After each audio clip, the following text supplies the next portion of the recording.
नमस्कार दोस्तों। आज मैं आपको एक बहुत ही इम्पोर्टेंट टॉपिक के बारे में डिस्कस करूंगा। ये काफ़ी कॉमन टॉपिक है और आजकल इस समय ये काफ़ी प्रचलित है। आज हम डिस्कस करेंगे वायरल फीवर। आप सभी लोग कभी ना कभी अपनी पूरी उम्र में कभी ना कभी फीवर से पीड़ित जरूर रहे होंगे और आपके फैमिली में भी बहुत से लोगों को फीवर हुआ होगा। लेकिन वायरल फीवर क्या होता है, इसके लक्षण क्या होते हैं, इससे कैसे बचें, इसके उपचार क्या होते हैं और क्या सावधानी रखें, ये मैं आपको आज डिटेल में डिस्कस करता हूँ। तो आइए शुरू करते हैं। वायरल फीवर क्या होता है? तो वायरल फीवर शुरू करने से पहले मैं आपको ये बताना चाहता हूँ कि जब ये मौसम चेंज होता है, जब गर्मी खत्म होती है और सर्दियों का मौसम शुरू होता है, या फिर जब सर्दियां खत्म होती है और गर्मियों का मौसम शुरू होता है, जैसे कि नवंबर के आसपास और फरवरी और मार्च के आसपास, तो ये जब ट्रांजिशन जोन होता है, जब मौसम चेंज होता है, उस समय फीवर के पेशेंट बहुत ज़्यादा हो जाते हैं। ऐसा इसलिए होता है क्योंकि बहुत सारे वायरस जो एटमॉस्फेयर में होते हैं उनके लिए बहुत ही अनुकूल समय होता है अपनी ग्रोथ को करने का। और जब एटमॉस्फेयर में ऐसे वायरस की संख्या बढ़ जाती है तो ये सारे जितने भी ह्यूमन बींग्स हैं, जितने भी लोग हैं, उनको बहुत ज़्यादा प्रभावित करते हैं और उनमें लक्षण करते हैं। तो आइए जानते हैं कि कॉमन वायरल फीवर क्या होते हैं और कौन से वायरल फीवर खतरनाक होते हैं। तो शुरू करते हैं वायरल फीवर। तो अगर हम वायरल फीवर की बात करें तो ये कई तरह का होता है। सबसे जो कॉमन वायरस होता है वो रेस्पिरेटरी वायरस होते हैं कुछ, जो कि हमारे जो श्वसन तंत्र है या रेस्पिरेटरी सिस्टम है उसको इन्वॉल्व करते हैं। जिसमें एक सबसे कॉमन वायरस होता है फ्लू वायरस, जिसको भी इन्फ्लुएंजा वायरस भी बोलते हैं। इन्फ्लुएंजा वायरस कई तरह के होते हैं। सिंपल इन्फ्लुएंजा ए वायरस होता है या H1N1 होता है, या कोविड वायरस भी एक तरह का रेस्पिरेटरी वायरस है। तो ये वायरस जो होता है ये एटमॉस्फेयर में होता है और कभी कभी ये अपना म्यूटेशन कर लेता है, मतलब अपना रूप बदल लेता है और बहुत ज़्यादा परेशान करता है।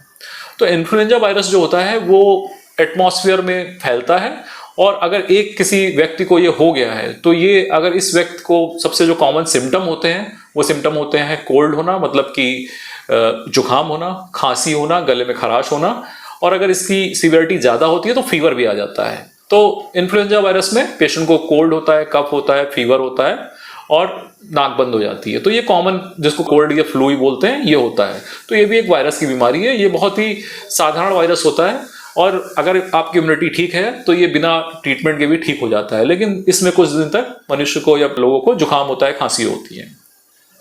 इसी का एक वेरिएंट होता है इन्फ्लुएंजा वायरस या H1N1। तो इन्फ्लुएंजा भी कई तरह का होता है। इन्फ्लुएंजा ए वायरस होता है जो कॉमन कोल्ड करता है। H1N1 होता है जो कि रेस्पिरेटरी ट्रैक्ट में जैसे लंग्स को भी इन्वॉल्व करता है, जिसकी वजह से पेशेंट को खांसी आने लगती है, फीवर आने लगता है। इसके बाद कुछ जैसे कोविड वायरस है, ये भी एक तरह का वायरल है। तो इसमें भी शुरू में पेशेंट को कोल्ड होता है, कफ होता है, फीवर होता है और कभी कभी ये सीवियर हो जाता है तो निमोनिया भी करता है। तो कोविड की महामारी के बाद कोविड वायरस तो बहुत अब खतरनाक नहीं रहा है, लेकिन जितने फ्लू वायरस हैं, कॉमन कोल्ड के वायरस हैं, ये हमेशा वातावरण में रहेंगे और लोगों को परेशान करते रहेंगे। तो आपको ये पता होना चाहिए कि कौन कौन से वायरस खतरनाक होते हैं और कौन से वायरस सिंपल होते हैं। तो जो कॉमन कोल्ड का वायरस होता है, फ्लू वायरस होता है, ये सिंपल वायरस होता है और ये आपकी इम्यूनिटी को बहुत ज़्यादा प्रभावित नहीं करता है। अगर आपकी इम्यूनिटी ठीक है तो इसमें लक्षण खांसी, जुकाम, हल्का फुल्का बुखार, सिर में दर्द होता है और 4-5 दिन में अपने आप ठीक हो जाता है। लेकिन अगर व्यक्ति की इम्यूनिटी कमजोर है या पेशेंट डायबिटिक है या पेशेंट को किडनी की बीमारी है तो ये कभी कभी खतरनाक भी हो जाता है, निमोनिया भी कर देता है। इसके अलावा कुछ और वायरस होते हैं जैसे कि डेंगू वायरस, जिसको कि डेंगू वायरस भी बोलते हैं। तो डेंगू जो होता है वो सांस के द्वारा नहीं फैलता, एटमॉस्फेयर में नहीं होता, ये मच्छरों के द्वारा फैलता है। तो जो डेंगू वायरस होता है ये एडीज मॉस्किटो होता है, उसके अंदर रहता है और जब ये एडीज मॉस्किटो किसी को काटता है या उसका रक्त चूसता है तो अपने लार की ग्रंथियों के द्वारा लार इंसर्ट करता है पहले, तो उस लार के द्वारा वायरस पेशेंट के शरीर में पहुंच जाते हैं और उसमें सिम्टम करते हैं। तो डेंगू वायरस में क्या लक्षण होते हैं? बहुत ही हाई ग्रेड का फीवर होता है। पेशेंट एकदम नॉर्मल होता है कि सडन उसको जैसे ही मच्छर ने काटा उसके 12 घंटे, यूजली डेंगू वायरस जो होता है वो एब्रप्ट ऑनसेट फीवर होता है, हाई ग्रेड फीवर होता है। तो पेशेंट को अगर किसी मच्छर ने काटा है जो कि डेंगू से ग्रस्त है, डेंगू से इन्फेक्टेड है, तो ये मच्छर जब भी काटता है तो उसके बाद पेशेंट को हाई ग्रेड फीवर आता है। हाई ग्रेड कितना आता है? 101 डिग्री से ज्यादा होता है। ये 102 भी हो सकता है, 103 हो सकता है, 104 हो सकता है, कभी कभी 105 डिग्री टेम्परेचर भी होता है और यूजली साधारण पैरासिटामोल से ये नहीं उतरता है। तो अगर किसी भी पेशेंट को, वायरल फीवर के पेशेंट को अगर बहुत हाई ग्रेड फीवर आ रहा है, 103, 104, 105 फीवर आ रहा है, तो आप सतर्क हो जाएं कि ये डेंगू का इन्फेक्शन हो सकता है। दूसरा, डेंगू का अगर वायरस है तो हमें तुरंत डॉक्टर के पास जाना चाहिए, अपना घरेलू उपचार नहीं करना चाहिए, क्योंकि ये कभी कभी खतरनाक हो जाता है। यूजली 90% केसेस में डेंगू का वायरस माइल्ड होता है और ये इन्फेक्शन करता है, थोड़े बहुत सिम्टम करता है, लेकिन ठीक हो जाता है। लेकिन कुछ डेंगू की वायरस के इन्फेक्शन में कभी कभी बहुत सीवियरिटी आ जाती है, जिसमें कि प्लेटलेट्स काउंट बहुत कम हो जाती हैं, पेशेंट को बहुत सीवियर पेन होता है, उसका बीपी कम हो जाता है, पेशेंट को बेहोशी आ जाती है और कभी कभी कहीं से ब्लीडिंग भी शुरू हो जाती है। तो कैसे समझें कि डेंगू का वायरस खतरनाक है कि नहीं? अगर किसी पेशेंट को हाई ग्रेड फीवर आ रहा है, 105 106 हो रहा है, तो आप डॉक्टर से तुरंत मिलें। इसके बाद अगर पेशेंट का बीपी कम हो रहा है, जैसे पेशेंट की नब्ज देखिए आपने, उसकी नब्ज बहुत हल्की चल रही है, फीबल चल रही है, या ब्लड प्रेशर आपने डिजिटल इंस्ट्रूमेंट से बीपी नापा और वो बीपी 90 सिस्टोलिक से कम आ रहा है, जो ऊपर का बीपी है वो 90 से नीचे आ रहा है, तो ये डेंगू वायरस खतरनाक हो सकता है। तो तुरंत डॉक्टर से मिलें, घरेलू उपचार ना करें। अगर डेंगू के पेशेंट को किसी को नाक से ब्लीडिंग हो रही है, मुंह से ब्लीडिंग हो रही है, या माहवारी में बहुत ज्यादा ब्लीडिंग हो रही है, तो ये भी सीवियर डेंगू हो सकता है। इसके अलावा पेशेंट को शॉक हो रहा है, मतलब बीपी बहुत ही कम हो रहा है, इसके लक्षण क्या होंगे? पेशेंट को आंखों के सामने अंधेरा आएगा, पसीना आएगा और कभी कभी पेशेंट बेहोश भी हो जाता है। तो अगर ऐसे पेशेंट फीवर के साथ आ रहे हैं तो तुरंत डॉक्टरी उपचार करें, घर पे उपचार ना करें। डॉक्टर से तुरंत मिलें, डॉक्टर कुछ टेस्ट कराएंगे और उसमें डेंगू का टेस्ट भी हो सकता है। तो ये डेंगू के लक्षण हैं। इसके अलावा कुछ वायरल फीवर होते हैं जिनमें कि पेशेंट को हाई ग्रेड फीवर होता है, साथ में जोड़ों में दर्द होता है, जो कि आजकल इस समय बहुत कॉमन है कि पेशेंट को पहले फीवर हुआ, उसके बाद जोड़ों में दर्द शुरू हो गया और 2-3 दिन बाद पेशेंट को रैशेस शुरू हो गए, पूरे शरीर में लाल लाल चकत्ते पड़ने लगे या पूरा चेहरा या पूरा शरीर लाल होने लगा। तो ये चिकनगुनिया वायरस के लक्षण हैं। पेशेंट को फीवर, जॉइंट पेन और रैशेस, अगर 3 चीज मिल रही है तो चिकनगुनिया का फीवर है। चिकनगुनिया का वायरस जो होता है वो माइल्ड होता है, मतलब इसमें बहुत ज्यादा कोई सीवियरिटी नहीं होती है, लेकिन ये परेशान बहुत करता है। पेशेंट को हाई ग्रेड फीवर आएगा, पेशेंट दवा ले लेगा, फीवर उतर जाएगा, लेकिन उसके बाद उसके जोड़ों में दर्द होगा। जो छोटे छोटे जॉइंट हैं हमारे, शोल्डर के जॉइंट हैं, नी के जॉइंट हैं, हाथों के जॉइंट हैं, ये बहुत ज़्यादा स्वेल कर जाते हैं और उनमें पेन होने लगता है। और ये सिंपल पैरासीटामोल से पेन सही नहीं होता है, तो इसके लिए आपको डॉक्टर से मिलना पड़ेगा। इसके बाद 1-2 दिन बाद पेशेंट को चेहरे पे या हाथ पैरों में चकत्ते पड़ जाते हैं, रैशेस पड़ जाते हैं, नाक में भी रैशेस हो जाते हैं, जिसको कि चिक पिगमेंटेशन बोलते हैं। तो ये एक वायरस से होता है, चिकनगुनिया वायरस से, और ये भी एडीज मॉस्किटो के द्वारा ही होता है, मतलब एक पेशेंट से दूसरे पेशेंट में एडीज मॉस्किटो के काटने से ही फैलता है। तो चिकनगुनिया भी एक वायरल फीवर है, लेकिन ये माइल्ड होता है। तो इसके लक्षण अगर आपको पता है तो आप डिफरेंशिएट कर सकते हैं, और लक्षण नहीं पता है तो फिर बड़ा मुश्किल होता है। इसके अलावा कुछ और वायरस होते हैं, वायरल फीवर होते हैं, जो कि इन लक्षणों से अलग लक्षण होते हैं, जैसे कि पेशेंट को नौशिया होती है, वॉमिटिंग होता है, पेन एब्डोमेन होता है। तो ये वायरस होते हैं जो हमारे जो पाचन तंत्र होता है, गैस्ट्रोइंटेस्टाइनल ट्रैक्ट होता है, उसको इन्फेक्ट करते हैं, जिसको कि एंटेरो वायरस बोलते हैं।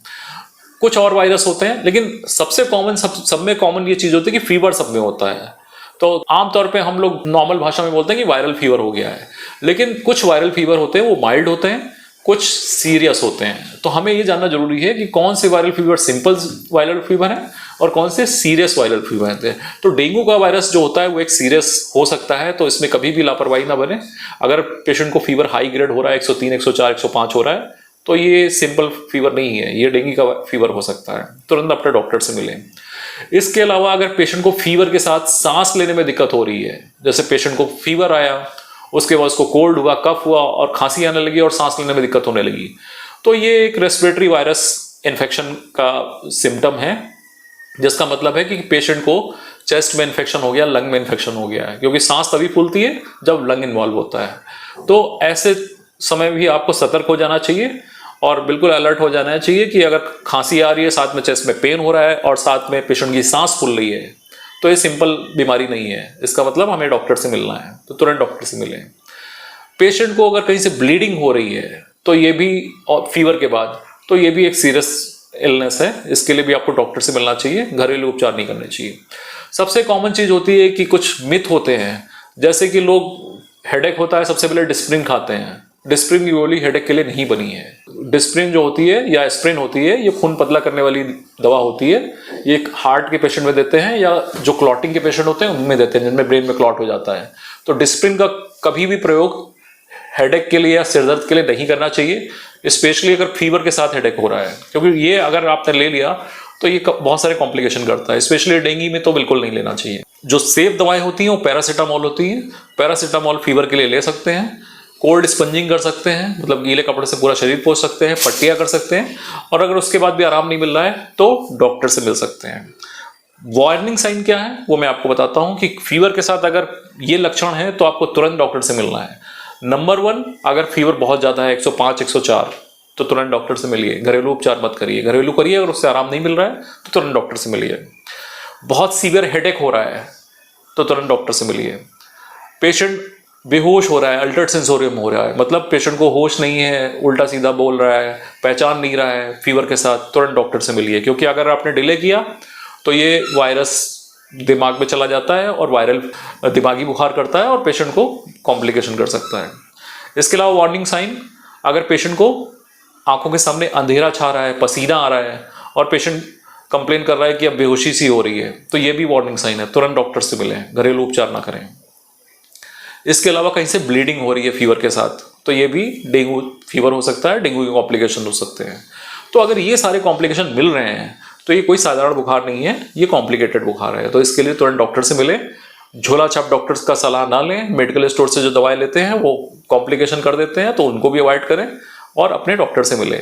आपके डॉक्टर कुछ आपके इन्वेस्टिगेशन कराएंगे, उनसे हम डिफ्रेंशिएट कर लेते हैं कि ये फीवर किस तरह का फीवर है और उसके अकॉर्डिंग फिर आगे ट्रीटमेंट होता है। तो ये सारी बातें मैंने आपको बताई, ये वायरल फीवर की थी, सिंपल वायरल से लेके कॉम्प्लिकेटेड वायरल। तो मुझे आशा है कि ये आपको हमारा वीडियो पसंद आया होगा। अगर आपको ये पसंद आया तो कृपया करके उसको ज़्यादा से ज़्यादा लाइक और शेयर करें ताकि ये इन्फॉर्मेशन और भी लोगों तक बहुत आसानी से पहुंच सके। धन्यवाद।